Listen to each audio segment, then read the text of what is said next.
Bonjour à tous, c'est Kylian. On se retrouve aujourd'hui pour les 3 news de la semaine, au programme de l'apnée, du rugby et du triathlon.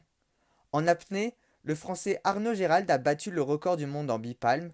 Mardi, il est descendu à 112 mètres de profondeur à l'occasion de l'European Cup à Kalamata en Grèce. Une apnée qui a duré 3 minutes et 24 secondes.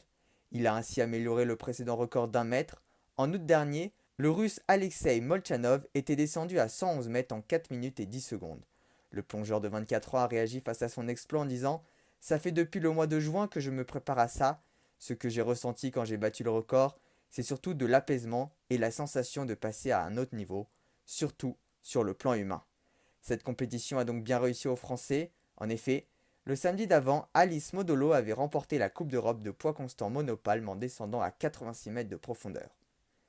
En rugby, la Ligue nationale de rugby a annoncé mardi vouloir attaquer la Fédération française devant le Conseil d'État après l'annonce de la Autumn Nations Cup, une compétition rassemblant les 6 équipes du tournoi des 6 nations, ainsi que les Fidji et la Géorgie. Cela obligerait les clubs à libérer les internationaux français sur plusieurs journées au mois de novembre, alors qu'ils doivent actuellement déjà faire face à la crise économique. Mercredi, les présidents de clubs du top 14 ont unanimement apporté le soutien à la Ligue nationale de rugby et sont favorables à cette attaque. De leur côté, la Fédération française s'est dite ouverte à la discussion. Cela fait déjà plusieurs mois que les relations entre la FFR et la LNR sont tendues, alors une question se pose, la réconciliation devra-t-elle passer par les mains de la justice? En triathlon, le coureur espagnol Diego Mentrida a fait preuve d'un fair-play exemplaire lors du triathlon de Santander. Il était à la lutte contre le Britannique James Stigall pour la troisième place, mais celui-ci s'est trompé de chemin et s'est retrouvé contre les barrières. Le triathlète espagnol allait donc se retrouver sur le podium, mais il a préféré s'arrêter et laisser passer l'athlète britannique devant lui.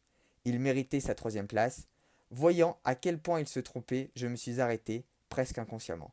Il n'a pas dû voir le détour vers la ligne d'arrivée, ou ils ne l'ont pas bien signalé.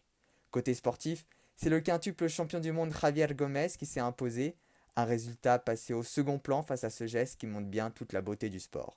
C'est sur cette news que l'on se quitte. N'hésitez pas à liker et partager la vidéo si elle vous a plu, ainsi qu'à réagir dans les commentaires.